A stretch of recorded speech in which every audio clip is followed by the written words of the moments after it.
Alaykoum salam wa rahmatullahi wa barakatuh, Ziad, comment ça va? Donc, salam alaikum à tous, j'espère que vous allez bien. On va pouvoir commencer, Inch'Allah. Donc, déjà, je vous remercie tous pour votre présence ce soir et d'avoir honoré votre engagement lors de l'inscription. On va aborder, Inch'Allah, les différents statuts juridiques aujourd'hui, donc loi 1901, 1905 et 1907, pour que vous puissiez à la fin vraiment comprendre quelles sont les différences de ces statuts et qu'est-ce qu'ils impliquent dans la gestion de votre mosquée ou de votre association. Donc comment on va procéder, comme on a l'habitude de le faire? On va passer entre 20 et 30 minutes sur la partie théorique. On va vous présenter les différents statuts juridiques. Et ensuite, il y aura une phase de questions-réponses d'à peu près 30 minutes où on répondra à vos questions que vous avez, vous, pour pouvoir mettre un peu d'ordre dans les flous que vous pouvez avoir. Ce que je vous propose, c'est de garder les micros éteints. Vous pouvez allumer la caméra si vous voulez et de poser vos questions dans le chat, Inch'Allah. Comme ça, à la fin, on les traitera tous en même temps, une par une. Voilà, donc si vous avez des cas particuliers, etc., n'hésitez pas à les mettre dans le chat et on pourra les évoquer à la fin du webinaire, Inch'Allah, à la fin de la partie théorique. Donc pour commencer, je souhaiterais vous présenter dans un premier temps la plateforme des mosquées parce qu'il y en a qui ne la connaissent pas forcément. Il y en a pour qui ça peut être la première fois ou autre. La plateforme des mosquées, c'est une plateforme au sein de la plateforme Les Musulmans qui comprend plusieurs plateformes, notamment la plateforme humanitaire, la plateforme Zakat, la plateforme Janaza qui œuvrent sur différentes missions. Bon, aujourd'hui, le but, c'est pas de faire une présentation de la plateforme, donc on va se concentrer sur notre activité qui est la partie mosquée. La plateforme des mosquées elle a vocation à accompagner les mosquées sur la partie conformité, faire en sorte qu'une mosquée elle soit conforme et qu'elle n'ait pas de soucis, que ce soit sur le plan administratif, légal, financier.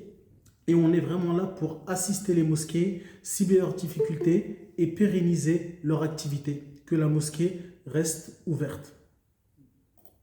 Donc voilà quelles sont nos missions. Aujourd'hui, au sein de la plateforme Alhamdoulilah qui existe depuis 2018, on est plus d'une dizaine de salariés, on pourrait même dire une douzaine. On est plus d'une dizaine de salariés, on a plus de 150 associations partenaires et plus de 1800 adhérents individuels qui adhèrent et qui payent une cotisation de manière mensuelle auprès de la plateforme. Aujourd'hui, au sein même de la plateforme des mosquées, on est à plus de 10 services qui sont proposés, notamment la partie pré-audit, la partie audit, relecture des statuts, etc. On a pas mal de services qu'on propose aux mosquées partout en France, alhamdoulilah, grâce à l'équipe. On a plus de 100 mosquées qui sont partenaires de la plateforme, c'est-à-dire qu'elles sont adhérentes et qu'elles sont vraiment proches de la plateforme tout au long de l'année, lors des activités qu'on propose sur la partie accompagnement. Elles nous font confiance et elles participent à nos événements, à nos campagnes. Et on a plus de 300 mosquées qui ont été bénéficiaires de nos services et qui ont pu bénéficier de notre expertise et de notre expérience, avec plus de 1000 accompagnements qu'on a fait auprès des mosquées depuis la création en 2018.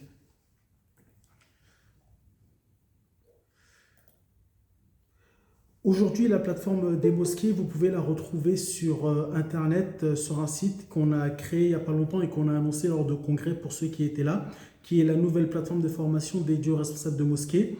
Je vais vous laisser la découvrir, Inch'Allah, tranquillement sur Internet. Donc, vous pouvez la retrouver sur mosquée.lesmusulmans.fr. On a plusieurs webinaires qui sont à venir ce mois-ci, donc on en aura 4 aujourd'hui sur les statuts juridiques, la semaine prochaine sur les obligations comptables, ensuite la semaine suivante sur les obligations sociales, puis les obligations fiscales des mosquées. Le but de ces 4 webinaires, c'est vraiment que les responsables de mosquées aient tous les éléments et les outils nécessaires pour bien comprendre l'environnement dans lequel elles évoluent. Même si on ne pourra pas forcément tout traiter lors d'un webinaire, mais au moins vous aurez les grandes lignes et vous saurez comment vous situer un peu par rapport à tout ce qui existe en termes de lois, d'obligations et de contraintes sur le volet financier, fiscal, comptable et administratif. Aujourd'hui, le webinaire il est animé par Zied et moi. Zied qui est responsable de la plateforme des mosquées depuis 2018 et c'est lui qui a accompagné toutes les mosquées dont je vous ai parlé. Et je l'ai rejoint il y a un an. Donc Zied est sur la partie juridique, expert sur la partie juridique. Moi, j'interviens principalement sur la partie financière, mais on est là pour accompagner les mosquées sur tous les sujets. Je serai souvent votre contact de premier niveau quand vous prendrez un rendez-vous, quand vous aurez des sujets, etc. Et Ziad est vraiment expert sur le sujet, donc il passe plus de temps avec les mosquées quand c'est des sujets qui sont un peu complexes ou qui demandent vraiment un accompagnement avec une expertise. Et on a aussi d'autres partenaires, dont une collègue qui n'est pas là ce soir, qui s'occupe vraiment des audits des mosquées et s'assurer qu'ils sont dans les clous sur la partie financière, légale, ERP, etc. Et on est entouré, comme vous le verrez dans les prochaines semaines, d'experts comptables, d'avocats, de commissaires aux comptes qui vont intervenir aussi, d'experts en paye pour vraiment que les mosquées soient sécurisées et qu'elles aient tous les éléments pour évoluer sereinement et pas avoir de soucis. Hop. Donc, comme je vous le disais, n'hésitez pas, hein, vous pouvez vous rendre sur le site mosquée-les-musulmans.fr et réserver des rendez-vous qui sont gratuits de 30 minutes durant lesquels on répond à vos questions, on prend vos interrogations, on vous répond et quand ça demande un peu plus de temps, on les travaille soit en interne, soit avec nos partenaires experts comptables, commissaires aux comptes, avocats et on vous fait des réponses vraiment qualitatives avec un travail de fond et tout ça c'est gratuit donc n'hésitez pas à nous contacter, Inch'Allah. Donc aujourd'hui, on va aborder comme je disais, les statuts juridiques de l'association en quatre parties. Dans un premier temps, on va faire une introduction durant laquelle on va parler des activités cultuelles des associations. Ensuite, on va parler de l'association au statut 1901. Ensuite, de l'association au statut 1905. Puis de l'association au statut 1907. Et on terminera par une phase de questions-réponses, Inch'Allah. D'abord, en guise d'introduction, je voudrais qualifier la définition d'une activité cultuelle. Donc, quand on parle d'activité cultuelle, ici, on ne parle pas d'association cultuelle. Donc, indépendamment que votre association soit au statut 1901, 1905, 1907, c'est indépendamment de cela, c'est vraiment au sens concret dans ces activités, qu'est-ce qui relève du cultuel et qu'est-ce qui ne relève pas du cultuel. Donc, je me permettre de vous poser une question et vous allez pouvoir répondre dans le chat, me dire dans votre structure si vous êtes association 1901 ou 1905 ou 1907 ou 1901 et 1905. Comme ça, on aura un petit sondage et on verra à peu près le profil de mosquée et d'association qu'on a. Moi, je vous laisse 30 secondes, une minute, juste pour noter ça. Tu peux faire je crois que tu peux faire un sondage, mais dans le, Ok, ouais, tout effectivement. en bas à droite, tu as une petite réunion et tu peux faire sondage. Ok.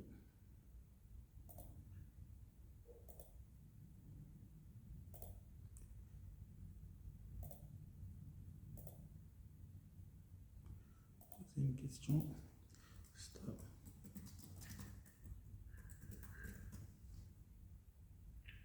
Petit point, j'ai pas lancé l'enregistrement de mon côté, je sais pas si c'est fait de Oui, ton c'est côté. bon, j'ai organisé l'enregistrement.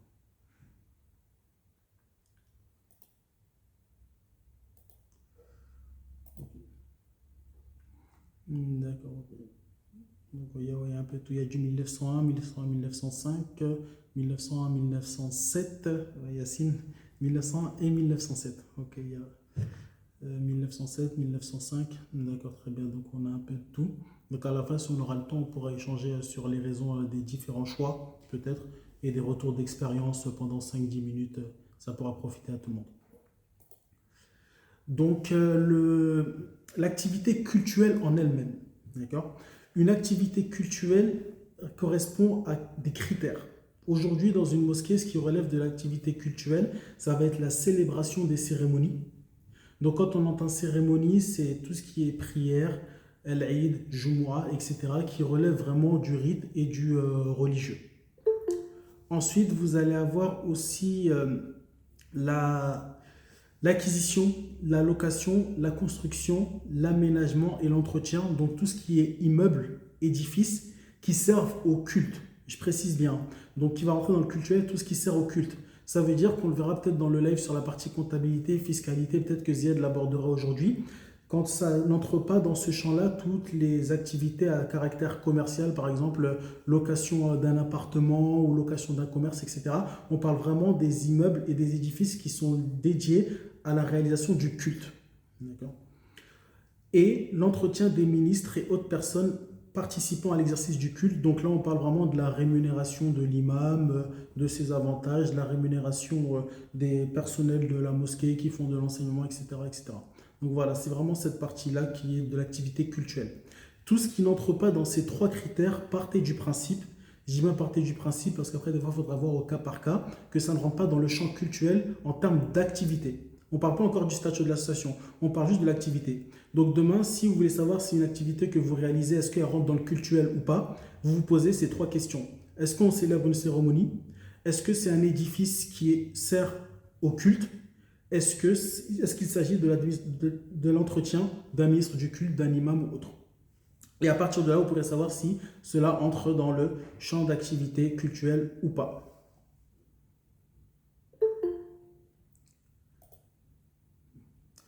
Concernant l'association loi 1901, juste pour un peu éclaircir aussi sur ce sujet-là, là, vous partez du principe qu'une association loi 1901 est une association qui fait toute activité sauf du culte. Donc l'association 1901, c'est tout sauf les trois critères que je vous ai présentés juste avant. D'accord? Tout le reste, ça rentre dans du cultuel. Donc les activités qui ne relèvent pas du champ cultuel. Les particularités du régime 1901. L'association loi 1901, ce sont les dispositions générales. Toutes les associations, qu'elles soient 1905 ou 1907, doivent respecter les dispositions légales liées aux associations 1901. C'est le droit de base dédié aux associations. D'accord? Pour les activités ne relevant pas du cultuel. Donc vous comprendrez par cela que les associations 1905 et 1907, ce sont des dispositions spécifiques qui viennent s'ajouter aux dispositions générales de l'association 1901. Je fais exprès de parler doucement pour vraiment que ça, étape par étape, et qu'on comprenne bien vraiment tous les éléments. Parce qu'on entend un peu tout un peu à gauche, à droite, à la télé, par-ci, par-là. Et des fois, c'est important de remettre le droit à sa place. Donc, toute association est par essence une association loi 1901. Et de par ses activités et son statut, par extension, elle a des obligations spécifiques qui relèvent de l'association 1905 et ou 1907 en fonction des statuts que vous avez dans votre association. Ensuite, on va avoir les deux spécificités, dont la première, la loi 1905. L'association loi 1905 est une association qui exerce exclusivement une activité dont l'exercice de l'activité est exclusivement consacré au culte. D'accord? Donc vous faites que du culte, rien d'autre. Donc si vous êtes loi 1905, en principe, vous répondez aux trois critères que je vous ai présentés: célébration d'une cérémonie, gestion d'un édifice qui sert au culte, entretien d'un ministre du culte. Donc dès lors que vous êtes 1905, vous réalisez seulement ces trois missions. Il n'y a aucune activité qui sort de ce champ d'activité que vous devriez réaliser normalement. Je dis normalement parce que on sait que beaucoup d'associations 1905 font d'autres activités, et Ziad en reparlera plus tard avec les activités périphériques. Mais on en reparlera plus tard. Et l'association loi 1905 qui est exclusivement cultuelle, elle ne se présume pas. Il faut faire une demande de reconnaissance auprès de la préfecture. D'accord? Donc ça, je vous ai mis le lien à la fin du webinaire, et Ziad en touchera quelques mots parce que c'est un domaine assez précis et qui maîtrise beaucoup plus que moi. Donc c'est vraiment une demande de reconnaissance où on demande à la préfecture de nous reconnaître en tant qu'association loi 1905. Ce n'est pas le responsable de mosquée qui vient dire que moi je suis 1905 parce que je l'ai décidé. Et c'est un statut aussi, on le verra plus tard ou pas, mais qui est aussi révocable. C'est-à-dire que le préfet peut décider que la mosquée ne répond plus aux critères de l'association 1905 et la requalifier. Je peux faire juste une petite précision. C'est ça, ce que vient de dire Nier, c'est tout à fait vrai sur la partie des avantages, c'est-à-dire de l'agrément. Mais il est possible en fait que la mosquée décide d'être 1905 d'elle-même, mais à ce moment-là, c'est ce qu'il veut dire par là, ce qui ne se présume pas, ce sont ses avantages.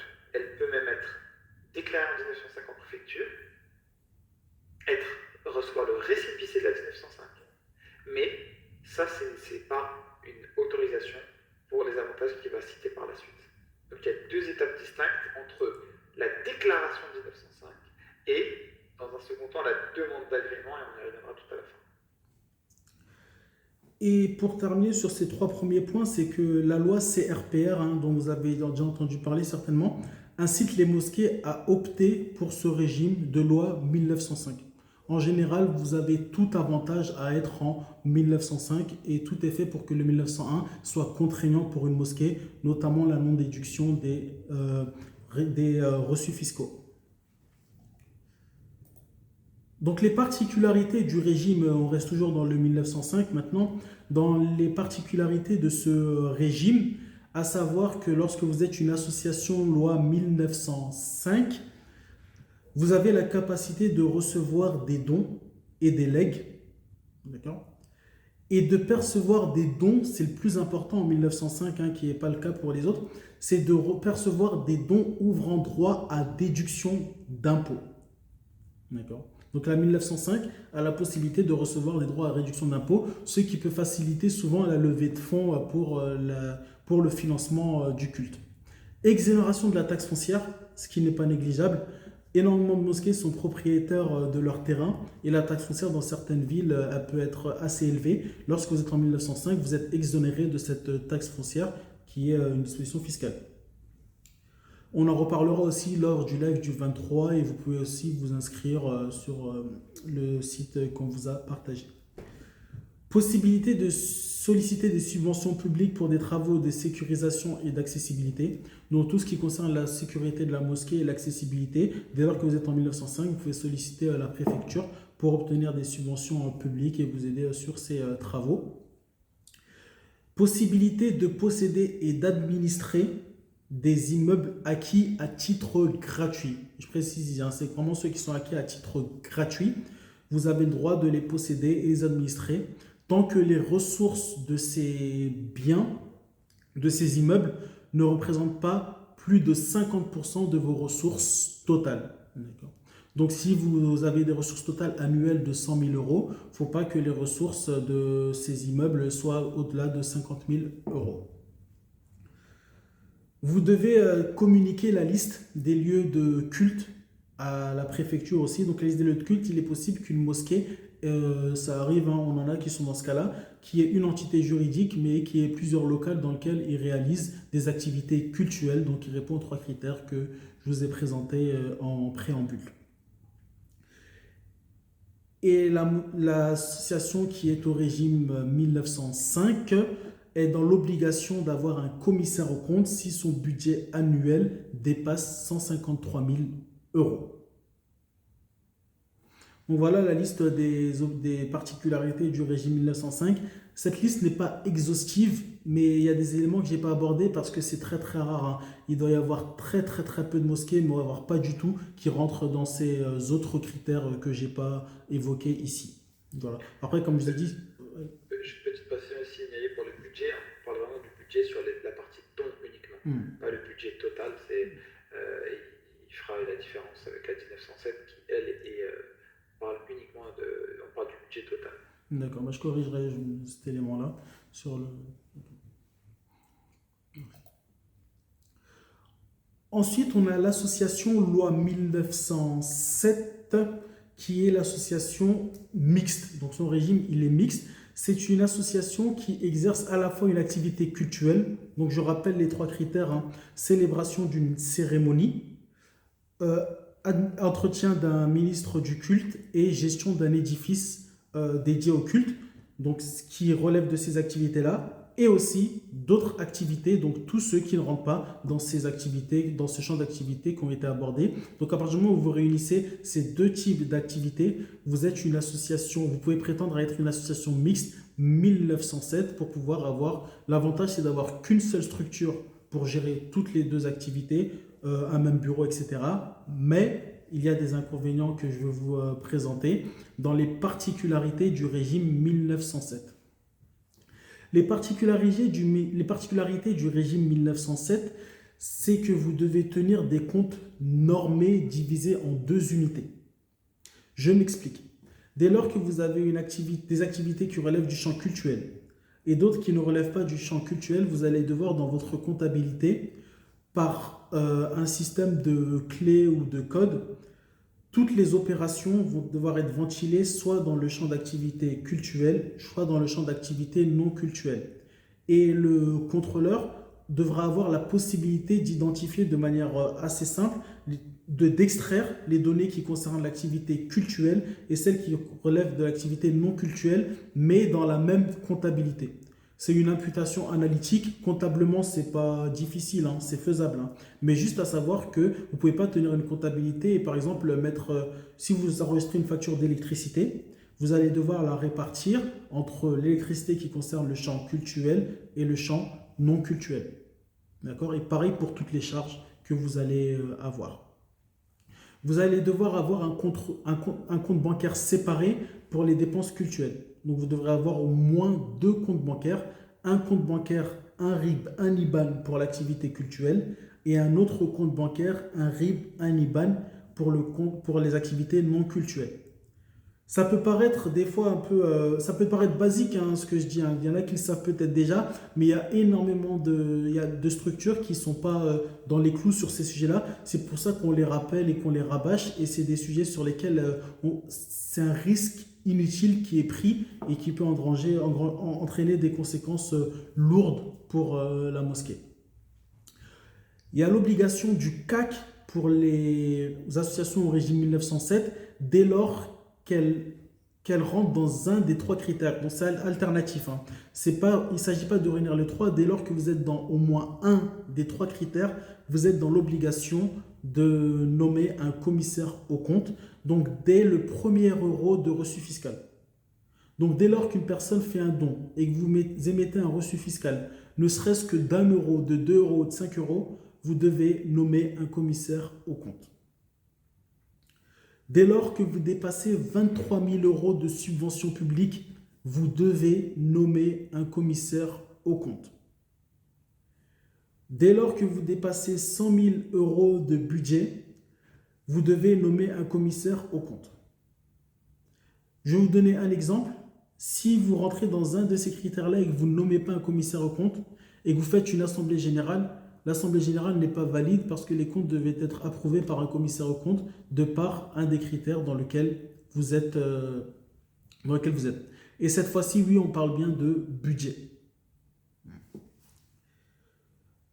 Ensuite, vous devez tenir aussi un compte d'emploi ressources si vous faites appel à la générosité publique. Donc ça, en général, toutes les mosquées le font. C'est dès lors que vous demandez aux gens de faire des dons à la mosquée, vous faites appel à la générosité publique et dès lors que ces dons dépassent 50 000 euros pour financer le culte, vous êtes en 1907, vous avez une partie culte et une partie culture non culte. Donc là, sur la partie culte, donc la mosquée, les 3 critères, dès lors que vous dépassez 50 000 euros, vous devez tenir un compte d'emploi ressources. Est-ce que tu peux en dire un peu plus sur le compte d'emploi ressources, s'il te plaît? Oui, bien sûr. Compte emploi ressources, en fait, c'est très simple. Hein. C'est un suivi de trésorerie de comment l'argent a été dépensé pour cet appel à la générosité du public. C'est-à-dire que c'est là où il est important de bien préciser l'objet de ces collectes. Assez souvent, pour les mosquées, c'est facile parce que ça va être agrandissement de la mosquée. Donc, il faudra, si 200, 500 000 euros ont été collectés, que, eh bien, il y ait en face de chaque dépense eh bien, la facture qui va avec. Mais vous allez me dire, mais pourquoi on fait ça spécifiquement, étant donné que c'est dans la comptabilité? Puisque là, le but, c'est que le législateur, quand il a introduit ça, c'est pour faire en sorte de pouvoir vérifier que quand il y a des appels à la générosité, donc des grandes collectes, que l'argent soit bien utilisé pour ce pourquoi il a été collecté. Voilà pour cette petite parenthèse. Merci. Encore une fois, comme pour le régime 1905, vous devez... Non, pardon. Oui, encore une fois, comme dans le régime 1905, vous devez communiquer la liste des lieux de culte dans lesquels vous exercez le culte, parce qu'on peut avoir un établissement principal comme une mosquée et des locaux dans la ville ou dans le département dans lequel vous exercez cette activité. Et vous devez mentionner, c'est très important pour le statut 1907, vous devez mentionner le caractère cultuel de votre activité dans les statuts. Si vous rédigez des statuts que vous aviez depuis longtemps où il n'y avait que l'activité culturelle, par exemple, ou l'activité d'éducation, etc., vous devez mettre vos statuts à jour et vous devez ajouter l'activité culturelle. Elle doit apparaître dans les statuts. Sinon, les statuts disent en gros qu'il n'y a pas d'activité culturelle. Donc, c'est juste une association 1901 qui n'a pas les obligations du régime 1907. Donc, voilà, c'est un sujet important aussi. Encore une fois, on propose aussi gratuitement le service de relecture des statuts. Donc, vous pourrez nous contacter via le site aussi et nous solliciter pour la relecture des statuts. On conviendra d'un rendez-vous et d'un délai pour les relire et vous dire s'ils sont en norme ou pas. Un petit bonus que je vais juste aborder, ensuite je vais laisser Ziad rappeler, même s'il l'a déjà évoqué tout à l'heure par rapport aux 2 étapes. Vous avez le lien de déclaration de la qualité cultuelle de votre association. D'accord. Donc, lorsque vous avez une association en 1905, vous devez la déclarer en tant qu'association cultuelle. Et vous avez une deuxième étape pour bénéficier de ces avantages, notamment la déduction, la réduction fiscale. Donc, je t'en prie, Ziad, pour rappeler sur cette partie-là. Oui, donc si on veut rentrer dans le détail, pour passer en 1905, si vous êtes en 1905, il y a, en fait, il faut aller regarder dans vos statuts actuels pour voir ce qu'ils disent sur la procédure de changement des statuts. D'accord? Donc ça reste la même, ce qu'on appelle personne morale, la même entité juridique, mais elle est plus soumise uniquement à la loi 1901 et 1907, elle sera soumise à la loi 1901 et 1905. Et donc ça, vous pouvez déposer les statuts en préfecture et avoir la validation, mais encore une fois, ça ne vous permet pas et ça ne vous octroie pas des avantages. Vous n'aurez que les inconvénients de la loi 1905. Et pour obtenir les avantages, il faut faire et passer par le lien dont Niaï a mis un imprimé écran ici, la déclaration de qualité culturelle, qui demande en fait, qui vous fait faire une deuxième demande dans laquelle vous allez à nouveau déposer les statuts en préfecture avec d'autres documents dont les 3 derniers exercices comptables. Et avec cela, la préfecture elle va également vous demander des éléments sur votre association auxquels vous devrez répondre pour qu'elle puisse évaluer si vous êtes, on va dire, véritablement culturel. Et à ce moment-là, ils vous octroieront ce qu'on appelle l'agrément, donc l'agrément quinquennal, qui permettra de pouvoir émettre des reçus fiscaux, bénéficier des avantages pendant 5 ans. Donc voilà pour cet aspect-là. Je te laisse continuer, Niaï, ou avant qu'on soit arrivé à la partie questions-réponses. Donc oui, donc vraiment je vous remercie déjà pour votre attention. On voulait vraiment prendre ces 20-30 minutes pour clarifier les différents statuts avant de passer à la question-réponse pour que tout le monde ait les idées claires entre 1901, 1905, 1907 en termes de statut d'association. Et indépendamment de cela, le champ d'activité, est-ce qu'il relève du culturel et du culturel? Et maintenant que c'est clair, encore une fois, vous pouvez toujours réserver un créneau sur le site mosquée.lesmusulmans.fr et on pourra répondre à vos questions au cas par cas au besoin. Et là, on va passer à une session de questions-réponses, Inch'Allah. Donc, je vous invite à poser les questions dans le chat et n'hésitez pas à être assez précis tout en restant concis. Sinon, ce qu'on peut faire, étant donné que là, on n'est pas très très nombreux non plus, on peut demander aux personnes qui lèvent la main et comme ça, après, on ouvre le micro pour qu'ils puissent, sauf s'ils préfèrent poser la question dans le chat. Donc là, il y a une première question. Qu'est-ce qui est le plus pertinent, 1901 plus 1905 ou directement 1907 Ça va vraiment être au cas par cas. Nous, en général, on préconise 1905 plus 1901 pour les structures en fait, qui ont un budget qui dépasse les 100 000 euros, puisqu'il y a en réalité presque que des avantages. Mais il y a quand même certains cas où la 1907 reste pertinente pour les plus petits budgets, qui ont plus d'activités, qui n'ont pas forcément assez de bénévoles pour créer plusieurs associations. Et donc nous, à ce moment-là, on va venir, en ayant les éléments spécifiques à votre écosystème, venir vous donner les avantages, les inconvénients, les différents scénarios, etc. Mourad Emma, il peut ouvrir son micro s'il veut poser sa question. Salam alaikum Ziad et salam alaikum Yahi.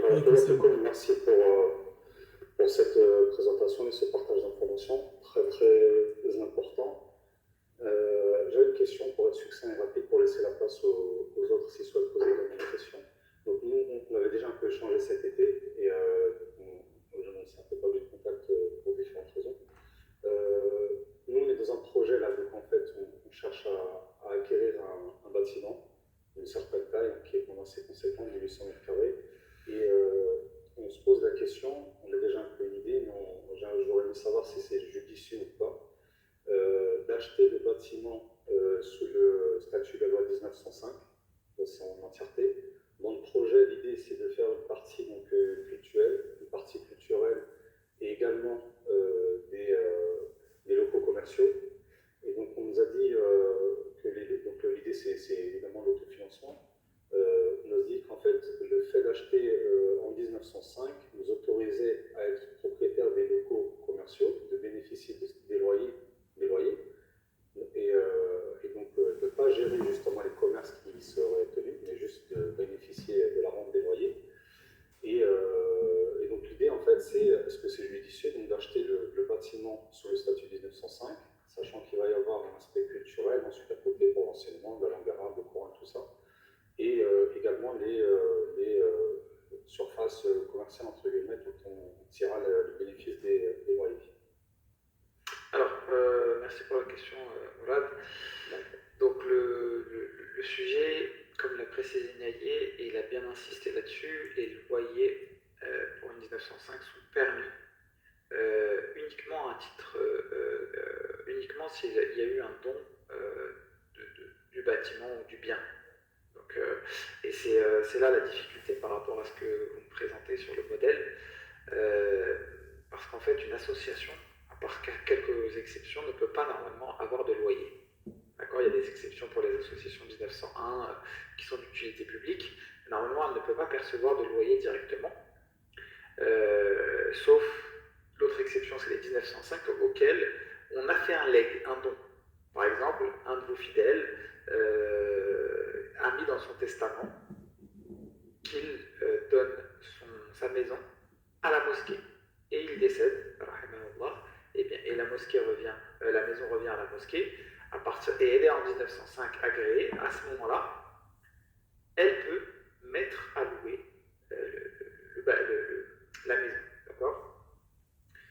Par contre, si la 1905 achète la maison et qu'elle la met à louer, là c'est problématique. Non, techniquement, elle n'a pas le droit de faire ça.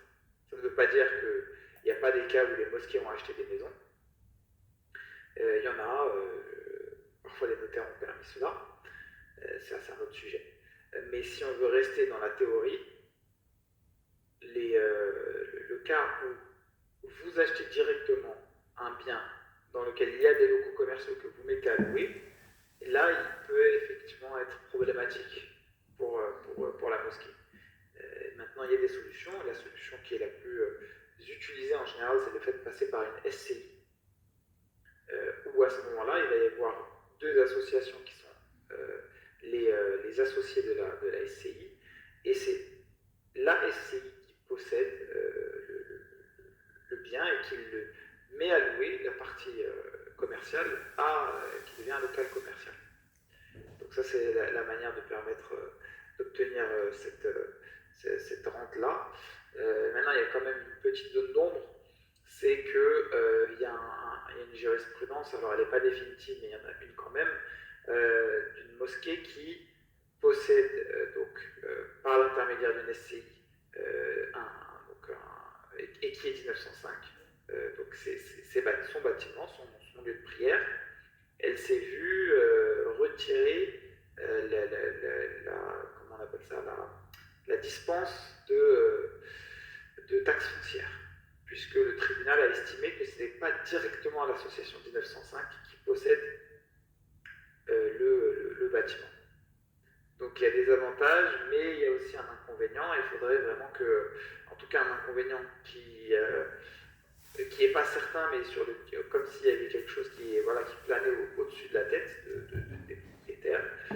reste relativement, on va dire, appréciable comme risque, mais c'est à avoir en tête au moment du projet et d'évaluer le coût de la taxe foncière, qui d'ailleurs n'est exonéré que sur la partie culte, mais qui reste, voilà, comme l'a dit Naïm, important selon les villes et selon la surface, à mettre en opposition avec la rente estimée du local commercial. Si jamais un jour il y a une requalification, ou il y a un tribunal autre. D'accord. Espérons avoir été clair. Ouais, tout à fait contraire. En fait, c'est vrai qu'on est parti dans cette stratégie parce que c'était sur les conseils du notaire. En fait, c'est le notaire qui nous a dit que c'était tout à fait faisable. Donc là, oui, le fait que tu m'apportes, voilà, tu as comme beaucoup de c'est le notaire qui a dit que c'est la 1905 peut. Il nous a dit en fait, voilà, il nous a dit que on n'avait pas le droit de gérer les commerces, on n'avait pas le droit d'avoir les commerces à notre nom, mais on avait le droit de mettre en location des murs en fait. On a en location des murs, donc le fonds de commerce ne nous appartient pas, et nous on perçoit uniquement le loyer du local, uniquement. Mais on ne fait pas la gestion du fonds de commerce. Ça, c'est le commerçant qui arrive et qui gère. Là, moi je veux bien être mis en relation avec le notaire si tu peux nous transmettre ses coordonnées s'il est d'accord. Puisse échanger. C'est un sujet qui est assez clair sur la loi 1905, c'est la limitation des ressources. C'est ça l'inconvénient principal de la 1905, c'est que ces ressources, contrairement à la 1901, où elle peut quasiment avoir tout type de ressources sauf la location de biens, en tout cas de bâtiments, la 1905 c'est l'opposé. Elle ne peut avoir de ressources que les 3 ou 4 éléments qui sont cités dans la loi, notamment les dons. Et quasi exclusivement les dons. Donc on va vérifier ce point avec le notaire, mais malheureusement parfois c'est un sujet qui n'est pas forcément maîtrisé même par les experts du domaine général, puisque en fait il faut bien avoir en tête que le secteur associatif c'est une niche, c'est-à-dire quelque chose qui est très très peu spécialisé. Par exemple hier encore je regardais sur le site des avocats, les avocats spécialisés en association, il n'y en avait même pas une dizaine, en tout cas répertoriés, sur les plusieurs milliers d'avocats qui étaient répertoriés dans l'ensemble. Donc c'est un domaine qui est, qui est par définition pas lucratif, donc assez peu approfondi parfois par les experts. Y a-t-il une taxe foncière pour l'assaut 1907? Oui, tout à fait. Tout à fait, une taxe foncière, puisque c'est la 1905 qui est exonérée de taxe foncière si elle a l'agrément. Si elle n'a pas l'agrément, comme on a dit, elle est 1905 auprès de la préfecture, mais sans les avantages. Donc la 1907, techniquement, elle est soumise à la taxe foncière. Alors par contre, on ne vous invite pas forcément à aller vérifier, parce que parfois, depuis des années, vous ne payez pas la taxe foncière, mais normalement, il devrait y avoir la taxe foncière. Ensuite... j'ai une question, Ziad. Oui. Si tu es en 1907 et que tu as la taxe foncière, il n'y a pas de répartition entre l'activité culturelle et non culturelle? En fait, à la base, la taxe foncière, déjà, elle est exigible sur l'activité non culturelle. Donc, il n'y aura même pas de sujet, puisque maintenant, tout le bâtiment sera soumis, même la partie culturelle. Maintenant, c'est vrai, la question, c'est comment tu répartis après, c'est au mètre carré, donc la taxe foncière. Donc, je pense qu'il y aura une répartition analytique sur les surfaces allouées au culte et celles qui ne le sont pas. Ensuite, il y a une question sur Salam alaikum, l'association sous le régime 1905 peut-elle recevoir des dons d'une personne morale et non physique? Exemple 1901, société commerciale. Alors, je vais répondre à la première. Déjà, ça va être au cas par cas. Une association de 1905, elle peut recevoir des dons, par exemple, d'une autre association, si l'autre association, elle a un but similaire. Donc, par exemple, une 1905, elle ne peut pas recevoir de dons d'une 1901 qui n'est pas cultuelle. Donc, qui n'a pas le volet cultuel en étant une 1907, par exemple. Sinon, si c'est une autre mosquée qui est là et qui a bien précisé dans son objet, c'est possible. Alors après, il y a d'autres conditions, il faut que ce soit aussi précisé dans les statuts, ou à minima dans une assemblée générale qui autorise à faire un don, etc., pour pas que ce soit problématique. Et puis ensuite, les sociétés commerciales, oui, ça va être des mécènes. Ils peuvent faire des dons. Ils peuvent même être exonérés ensuite si les 1905 sont habilités, comme on l'a dit, sont en agrément. Par contre, après, si vous avez d'autres exemples, il faudrait les préciser, d'autres personnes morales. Ensuite, une association de 1905 peut-elle être associée dans une société commerciale ou faire partie d'une association de 1905 en qualité de personne morale? Non, dans ces deux cas-là, ma connaissance, ce n'est pas possible, pour la raison que ça viendrait en contradiction avec l'objet de la 1905. Son objet dans la 1905, c'est de faire du culte. Donc, qu'est-ce qu'elle va aller faire dans une société commerciale dont l'objet n'est pas du tout cultuel, ou encore dans une association 1901, alors sous-entendu 1901 non cultuel. À ce moment-là, ce ne serait pas possible. La question se poserait, je ne l'ai pas encore vue, mais c'est vrai que la question se poserait par contre, est-ce qu'une 1905 peut être une membre en tant que personne morale d'une autre 1905 par exemple? Et enfin, une association peut-elle laisser à disposition ses locaux à une société commerciale à titre gratuit? Ça va être pareil. Bon, si c'est exceptionnel et à titre gratuit, il n'y aura aucun sujet, hein, une fois dans l'année. Par contre, si c'est quelque chose qui est répété, il faudra voir à ce moment-là pour mettre en place une convention et voir quel est l'objet, parce que, encore une fois, il faut voir l'association comme étant l'image de son objet. Donc si elle laisse son bien qui est utilisé pour autre chose que son objet, donc là pour faire du lucratif, ça peut être assez problématique en fait, si on veut vraiment analyser les choses de manière précise. Ensuite, salam alaikum, salam, serait-il possible d'avoir la jurisprudence, s'il vous plaît? Alors, je ne sais pas de quelle jurisprudence il s'agit, c'est à 20h11. De quoi est-ce qu'on parlait à 20h11 il y a 5 minutes? On parlait de la jurisprudence de la taxe foncière. Oui, Inch'Allah, on la mettra dans les questions-réponses. Si tu peux le noter, Niaye, okay. de me rappeler de te transmettre la jurisprudence, la dernière, en tout cas sur la taxe foncière, en tout cas la non-exonération de la taxe foncière à travers une SCI. En Alsace modèle, ça c'est vrai qu'on n'a pas précisé, mais là on est vraiment hors droit local. On n'accompagnait pas pour le moment d'association en droit local, donc on est vraiment sur hors Alsace modèle. Comment séparer les activités culturelles et cultuelles? Alors c'est une question très large, donc j'imagine que c'est pour les 1907 et à ce moment-là, séparer, ça va être séparer financièrement essentiellement. C'est-à-dire avoir, comme l'a précisé Niaye, 2 comptes bancaires, un 1901, un dédié pour les activités culturelles, un dédié pour les activités culturelles. Il peut y avoir même plus que 2 comptes bancaires. Vous pouvez par exemple, si on prend les activités culturelles, avoir un compte pour l'aspect social, un compte pour l'aspect, je ne sais pas, animation, etc. Mais en tout cas, c'est le fait de les séparer financièrement.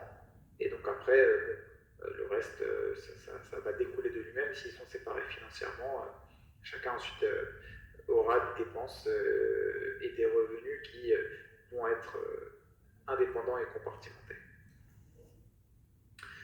Une association qui ne fait que de l'enseignement peut-elle être considérée comme cultuelle? Ça, c'est une question, c'était la question que je crois que c'était, je ne sais pas si c'était vous qui la posiez, c'est ce que disait Néné sur les activités périphériques du culte. Il y a une zone grise entre cultuel d'un côté et culturel. C'est quoi? C'est l'enseignement du culte. L'enseignement du culte, c'est ni tout à fait 100% cultuel, ni 100% culturel. Et donc, elle ne peut pas être considérée cultuelle au sens juridique du terme. Ça, déjà, on va répondre à cette question. D'accord? Vraiment, comme l'a dit très clairement Niaye au départ, le culte, c'est la célébration à travers la prière, avec son bâtiment dédié pour la prière et son ministre du culte, son imam. C'est ça le culte. Donc, si l'association ne fait que de l'enseignement, elle ne pourra pas être requalifiée comme association cultuelle et lui dire voilà, vous êtes soumis à la loi CRPR qui vous dit de faire la comptabilité, vous avez un budget de plus que 100 000 euros, donc vous devez mettre un commissaire en compte, etc. Non, ça ne pourra pas. Mais encore faut-il qu'elle ne soit pas justement qu'elle ne fasse que de l'enseignement. Et à la limite, par exemple, il arrive aussi que dans les cas d'enseignement, la prière est réalisée, mais que avec les étudiants, par exemple. Ça, c'est pas problématique. Le culte, c'est vraiment l'exercice public du culte, donc une salle ouverte à tous pour la prière. Maintenant, ça ne veut pas dire qu'il ne peut pas y avoir de problèmes, comme si l'association demande des subventions, après on va venir la chercher, mais attendez, regarde là, vous faites du religieux, donc vous êtes du cultuel, donc il y a la laïcité, donc on ne peut pas vous subventionner, etc., etc. Donc il y a toujours ce sujet un petit peu de suspicion vis-à-vis du religieux qui peut poser problème sur la mise à disposition de salles, les subventions, etc. Donc voilà pour ma réponse. Ensuite, l'association dans les statuts exclusivement cultuels, dont les statuts sont exclusivement cultuels, j'imagine, est-elle obligatoire pour la reconnaissance cultuelle? Oui, il peut y avoir que des statuts exclusivement cultuels, sinon, de toute façon, déjà, premièrement, ils ne seront pas acceptés par la préfecture avant même l'agrément. Et à supposer qu'ils soient passés entre les mailles du filet, parce que parfois la vérification n'est pas aussi pointilleuse que lors de la vérification de l'agrément, et bien à ce moment-là, l'agrément ne sera pas, on vous le sera reproché, on a accompagné des dizaines et des dizaines de mosquées là-dessus, et ils sont très très très pointilleux, les services administratifs, sur le sujet de l'exercice de l'objet cultuel. On a dû faire parfois plusieurs AG de suite pour modifier des points qu'ils n'avaient pas précisés eux-mêmes. Donc c'est là d'où l'importance de notre accompagnement, où nous, comme le DNI, on va mettre à disposition gratuitement les statuts, et après l'accompagnement, il va se faire sous le format de l'adhésion, Inch'Allah. Ce serait intéressant de savoir aussi les caractéristiques d'une fondation, pour savoir si ça peut être complémentaire des petites mosquées peut-être. Effectivement, c'est un sujet qui commence à revenir petit à petit. Pour l'instant, on n'a pas abordé ce sujet pour différentes raisons, notamment parce qu'il est très très scruté par l'administration. Et que c'est un sujet les mosquées n'ont pour l'instant pas besoin de fondation, mais je pense que ça va être amené à venir petit à petit. Oui, le replay sera disponible. Et j'ai fait le tour des questions dans le chat. Si vous avez d'autres questions, n'hésitez pas à lever la main. On va les remettre dans le chat. L'agrément de 5 ans pour les associations d'utilité est redemandé à son terme ou est-ce qu'une recondition tacite? C'est une bonne question. Pour l'instant, on n'a pas encore passé 5 ans. On aura la réponse dans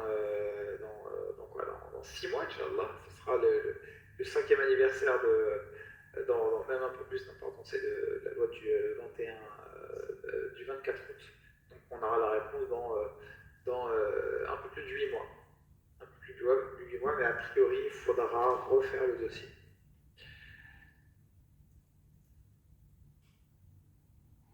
Bon, Ziad, je pense qu'on a fait le tour des questions, alhamdoulilah.